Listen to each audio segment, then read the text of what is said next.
AdamHarry back in with a quick BoLS unboxing. Today we're going to be looking at the new box game from Mantic. This is the Walking Dead All Out War. So this is a new miniature skirmish game. You take the role of heroes or survivors, really, and you can kind of two groups of survivors squaring off to do kind of skirmish combat. The kicker is that there is a zombie mechanic, which we're going to get into and show off. I actually got to play a quick demo of this at Gen Con, and it's really cool. So definitely interesting based on the survivor versus zombie type of scenario here. So if you make a lot of noise, the zombies can come at you, and or maybe you want them to come that direction so your scavengers can go do some other stuff. So I'm going to go ahead and pause real quick, pull the plastic wrap off, and jump on in. All right, here we go. Just gonna open it on up here. It's got some of your favorite characters in the front from the comic. And I like the little box slit they do. That was a pretty nice touch there. So you can see some of the miniatures.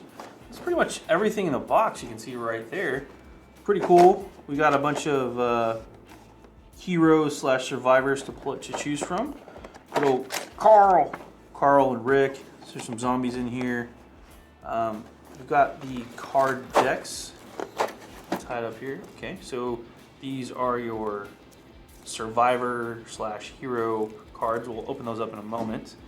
We've got these are, I forgot the name of these kind of event cards that happen. So threat cards that you can pull, and then items and supplies and stuff like that. These are what you're going to be fighting over a lot of the time. Or some of them are equipment that you can actually buy. This is a points-based game too. For instance, you can see real quick. Rick Grimes costs 50 points and an 9 millimeter. I thought that was weird. It looks a lot like the 8, but that is a 9 millimeter pistol. It costs 18 points, which is almost as many bullets as you can hold. Anyway, if you want to take Rick and a pistol, it would be 68 points as part of your list, and then you agree with your opponent how many points you want to play at the beginning of a game. So. And we've got some special D6s here, which are kind of hard to get out, to be honest. There we go. So these are damage and then melee and some other stuff too. So yeah, here are the figures. I'm trying to figure out how to pull this out. There's more. There's always more. That's always I check the bottom. See, folks wonder why I do that. Put the miniatures to the side for now. Here's all of the rules and stuff you need. Smart packaging, actually. Templates and. Let's go ahead and open this up. Actually, I'm going to grab some scissors real quick. I'm going to open up all of this stuff and we'll lay it all out and take a nice look. Okay, got everything laid out here. As you can see, you have all the different kind of survivors here. Rick, Carl, Derek, Patrick, Sandra, and Liam. And they all have different, I guess, titles. We have a tactician. Carl's a support type character. Derek's a bruiser. Patrick's a bruiser. Sandra's a runner, Liam's a support. These are all characters that are from the comics. If you're not familiar, that's where a lot of this artwork is also coming from. So it's pretty cool. I have the walker, which is just the generic walker that you're gonna have to worry about. Their basic defense. Also, real quick to call out, the dice that you get to use are corresponding to their skill level. So there's red, white, and blue dice, and then yeah. There's the equipment. So these are the equipment things that you would pay points for. Showed off the 9mm pistol. There's a 22 revolver. There's also melee weapons and things like that. In the supplies, this is what you're going to be fighting over. Typically on a map, you're going to have supply markers you're going to try to get. And there are actually some lurkers that can get you when you're searching for supplies. So that could be bad. But you're looking for extra ammo and supplies like food or whatever. Extra weapons you can pick up, bandages, things like that. The event deck is kind of based on how much noise has been going on. If it's low threat, you read the top. If it's medium or high threat, you read the bottom. There's different types that can increase the threat. The threat level can influence how the zombies react during their turn, so that's all that is. This is a quick little kind of quick start slash Mantic. Not quick start. What am I trying to say? It's like a flyer, but it's got not quick start. It's like Next steps. That's what I'm going for. Thanks. Yeah. This is the quick start rules. So you want to go through this first. It's gonna have all the components and everything like that laid out. They do have everything painted in the examples, which these models would look pretty cool painted. They're plastic, so there's no reason you can't. Prime them and paint them real quick. So basic playing setup here, just a quick 10 by 10 game table. Remember from playing the game, there's sneak ranges, sneak, run moves, and then also the noise and how much of an area impact your noise makes, and then the zombies will react. But this is just really quick playthrough, so they'll take you through all that. You get to a certain point when if you start using your guns, those make a lot of noise and will cause the zombies to come at you, the walkers to come get you. Yeah, in the comics, Rick is the one that actually loses a hand, by the way, so that's why. Yeah. You can actually play solo, or co-op. You just set up different scenarios. It's pretty open-ended. They do have some campaign-style stuff in here. We'll kind of show off some of that, but it's just this are the core rules. This is kind of a neat game to play. Again, you can do solo, playing against each other, head-to-head mode. Yeah, so point matches and things like that.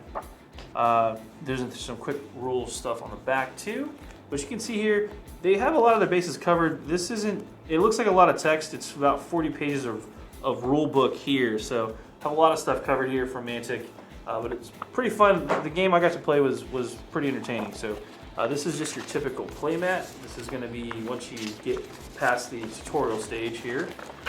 You've got a nice little street map to play on, just to add some, some theme to your game here. So it looks like you're playing a T section of something. There's one street here and a crossroad T section here, parking lot, and some foliage. It's just one-sided, but it's perfect for getting your early games in there. Move that to the side.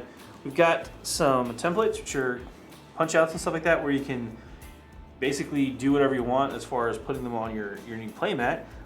Cars and trash and things that you're going to want to search. That's what those are for, actually. And then you've got your sneak and run, your range checker there, and then your threat dial here. Again, as things get more and more threat, more and more zombies can come. There's actually a mayhem thing that can happen. Mayhem. That's supposed to be, I think, the first player thing there. But once you search a pile, you can flip it over so it says searched. So then there's this. The kill zone, I think that's for, explosions and things like that. Also, if a zombie, if you're within range of a zombie, the kill zone, they'll actually come at you. Some other markers and things like that, cars and stuff laying around. So that's pretty much it for that. I'm gonna pause one more time, then I'm gonna take a look at the miniatures. We'll get those all laid out and take a quick look at those. All right, so here we have some of the zombies. Actually, I should put that zombie up there in that row, huh? Some of the zombies and then the survivors. Slash scavengers. Actually, the two separate groups are the survivors and the scavengers, obviously. Yeah, but you see here's, I believe this is Liam here. Off the camera. You can see that's Liam. Pretty good sculpt. The cloth is actually done pretty well. I mean, it's not like it's wearing a bunch of armor or anything like that. It's just a dude in a hoodie with a baseball bat. But the face looks pretty good, actually, and yeah, I like the way the cloth flows on it.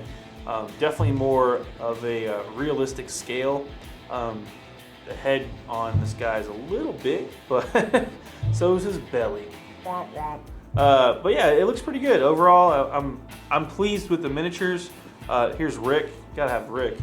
He's got the hatchet and a 9 pistol there and his sheriff's uniform, so looks really good. And then Carl, who is not in the house where he should have been the whole time, with his lucky hat. And Carl has definitely got some gats on him, not gonna lie. So don't want to mess with that kid. The zombies, you can see here, the walkers. They come in both male and female. There's old and young zombies. They look really cool, and I actually think having a painted set of zombies would be quite a feat and would look really good on the board. You can play around with different painting effects like putrid skin and gangrene and stuff like that if you want to get crazy. There's a couple more. Yeah, I guess that's a nurse or something maybe, or just a lady that got caught in a bad place. But yeah, overall there's actually more models here. I just didn't pull them all out. You can see there's another 7 models, 8 models. But I didn't want to lay them all out because it kind of goes over. But plastic-wise, these are a harder plastic. They're still pretty durable. You can drop them. You know, you don't paint them up. You're not going to chip anything on them. I wouldn't chew on them. You know, probably avoid small children biting these. But yeah, they're pretty solid. Again, really good sculpts. Really nice plastic. It holds that detail really well. And nothing bad to say about those miniatures, man. I wish I had time to paint them. So that's pretty much it as far as that goes. Again, this is the Walking Dead All Out War new set, new miniatures game from Mantic. It's in stores, hopefully by the time you see this video. And yeah, go check it out. It's a fun skirmish game. You can play solo, you can play with a couple friends. Because of the survivor versus scavenger versus zombie walker mechanic, it's actually just really good. It's really solid. And the zombies have their own AI, so nobody can get blamed when they get attacked by zombies. It's just what happens. But if you wanted to do a survivor versus scavenger kind of game, there's all those rules in there. And again, there's a couple of different ways to enjoy this game. So go check it out. I'm AdamHarry from BoLS, signing off. Have a good one.